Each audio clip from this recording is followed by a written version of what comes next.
What I really want you to take away from this piece of news is nobody really knows what's going to happen in the future. Nobody really knows the exact truth of everything.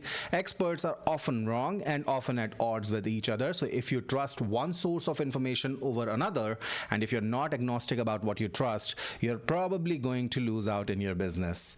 Here's another piece of evidence that tells you that experts are often always wrong, and science, even settled science, is only a matter of time. So biologist has now proposed a new theory that is challenging 6 decades of evolutionary science, which seems to have been settled and at least is taught as settled science in high school and middle school books, right? But the point remains, nobody really knows what's going on, and we can only arrive at truth as you can observe it right now. That does not mean it's universally applicable. That does not mean it will apply in the future or it did apply in the past.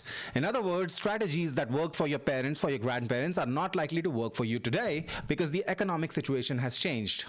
Whether it's saving, business, or finance, or investment, whatever it is that you're taking advice from someone else on, if they're already at a different level or if their strategies worked at a different point of time, they're not likely going to work for you in most cases. You're going to arrive at your own conclusions about how things work, and even your conclusions are going to prove wrong over a long enough period of time.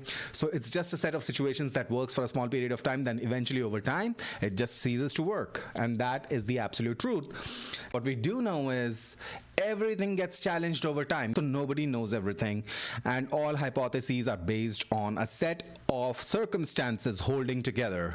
And when those circumstances change, theories change. So don't rely too much on what you know, and don't rely too much on what experts know. Rely only on what seems to work right now under these particular conditions.